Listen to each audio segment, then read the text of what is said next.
Hoy es 30 de julio de 2025. Ya ha pasado casi un año, ¿no? Desde aquellas elecciones presidenciales en Venezuela, las que fueron tan polémicas. Y la situación, la verdad, pues sigue bastante enredada. Sí, muy compleja. Tenemos delante un montón de material, informes de derechos humanos, análisis de expertos, noticias de fuera, comunicados oficiales. Eso es. Mucha información. Vamos a intentar, sumergirnos un poco en todo esto para ver si entendemos mejor por qué hay tanta división fuera, en la comunidad internacional. Claro. Y también qué dicen exactamente sus informes sobre lo que está pasando dentro del país y bueno, cómo está el debate ahora mismo sobre la legitimidad, la democracia ahí. Perfecto, pues si te parece, empezamos por el principio. Las elecciones de julio de 2024. A ver, recordemos. El CNE, el Consejo Nacional Electoral, dijo que ganaba Nicolás Maduro. Le dio un 51, algo por ciento. Un 51,9%, sí. Pero claro, la oposición, con Edmundo González Urrutia como candidato y bueno, con el fuerte respaldo de María Corina Machado detrás, Claro. ellos afirmaron justo lo contrario, que habían ganado y además por una diferencia enorme. Hablaban de casi 40 puntos, según lo que ellos vieron en las actas. Una diferencia abismal. Y esa disputa, claro, no se quedó ahí. No, para nada. Escaló bastante. En enero de este año, 2025, la CIDH, la Comisión Interamericana de Derechos Humanos, sacó un informe muy duro. Lo presentó ante la OEA. Sí, lo recuerdo. Y usó un término que tiene muchísimo peso internacional. Habló de presunto terrorismo de Estado. Uf, palabras mayores. Desde luego. Y describía como tres fases. Una preelectoral, con detenciones que calificaban de arbitrarias. Ajá. Una fase durante la elección misma. Ahí señalaban falta de transparencia, que se interrumpió el recuento de forma sospechosa, posible manipulación. Bueno, Entiendo. y luego la poselectoral, que es donde describían una represión intensificada. Hablaban de cifras muy altas. Más de 2.000 detenciones masivas, allanamientos, incluso cancelación de pasaportes. Y ponían el foco en los defensores de derechos humanos. Un panorama interno, pues sí que muy tenso.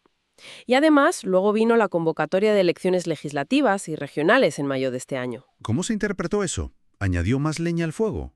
Pues mira, algunos análisis, por ejemplo de transparencia electoral, lo vieron un poco como una táctica del gobierno, quizás para intentar consolidar su control y a la vez desviar la atención de las denuncias de 2024. Claro, cambiar el foco. Exacto. Y se reportaron problemas parecidos.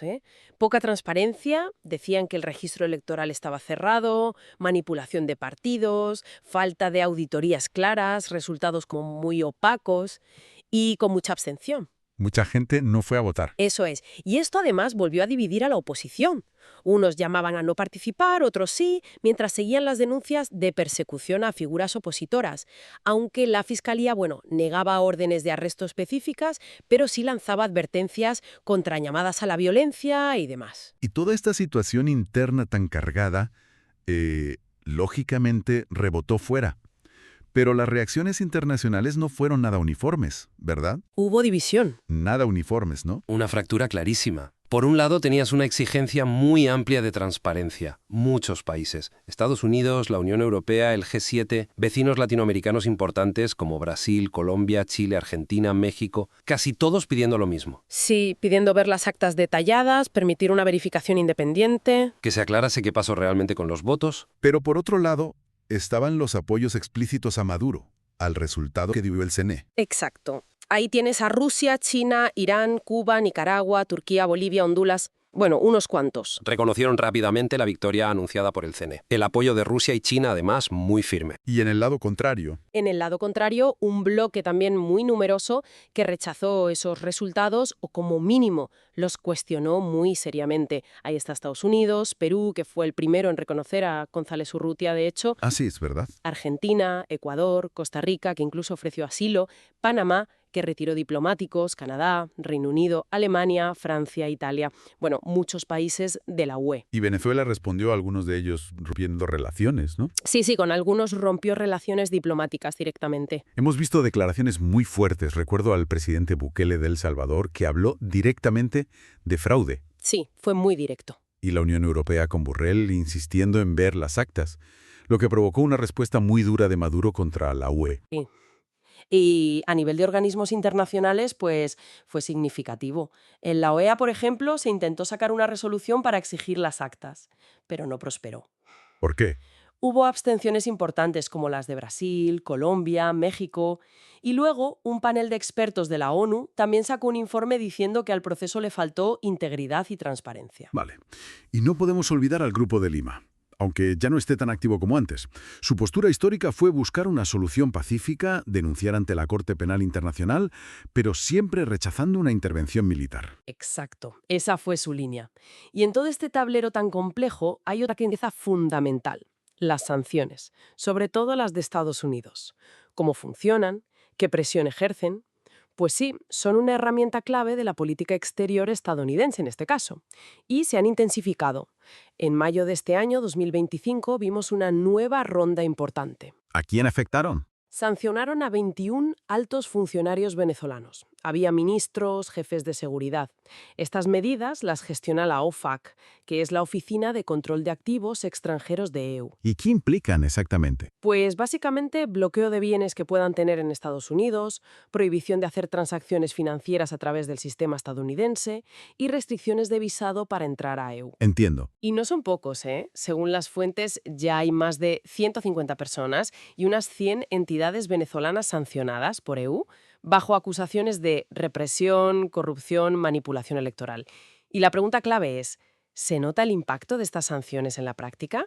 Pues las fuentes que hemos consultado indican que sí, que dificultan bastante el acceso del gobierno venezolano a la financiación internacional, a operar en dólares, que es clave, Claro. y también limitan acuerdos, sobre todo en un sector tan vital para Venezuela como el energético. ¿Y la respuesta de Venezuela, me imagino? La respuesta oficial desde Caracas es calificarlas de agresión imperialista, como suelen hacer, y bueno, intentar buscar alternativas fortaleciendo lazos con otros países sancionados o enfrentados a EU, como Rusia, China, Irán. ¿Intentar sortearlas por ahí? Eso es. Aunque, bueno, la efectividad real de esa estrategia para esquivar el impacto económico es algo que los analistas todavía debaten bastante. Entendido. Entonces, para resumir un poco dónde estamos casi un año después, tenemos una elección presidencial cuya legitimidad sigue totalmente en el aire, ¿no? Totalmente disputadas. Sí. Denuncias muy serias de represión interna que preocupan a organismos internacionales de derechos humanos, Ajá. una comunidad internacional partida en dos bloques muy claros, con posturas enfrentadas, la presión constante de las sanciones económicas, sobre todo de UE, y, en definitiva, pues mucha incertidumbre sobre el futuro político del país. Exacto. Lo que dibujan todas estas fuentes es un escenario complicado, donde los procesos electorales, aunque formalmente existen, están profundamente cuestionados en su credibilidad. Y esa desconfianza viene tanto de dentro como de fuera del país. Se ha dañado la confianza en el voto, digamos. Se ha erosionado mucho la confianza en el mecanismo fundamental de la democracia representativa, sí. Y eso, claro, nos deja pensando. Nos deja una reflexión final, quizás. ¿Qué significa para la idea misma de democracia cuando el propio acto de votar, que debería ser la base, se convierte en el centro de la desconfianza, del conflicto? Es una pregunta profunda, desde luego. Y por otro lado, ¿qué consecuencias puede tener a largo plazo esta fractura tan evidente que vemos en el consenso internacional sobre qué es y qué no es una elección legítima? ¿A dónde nos lleva eso? Pues sí, son las grandes preguntas que quedan abiertas en este escenario tan complejo.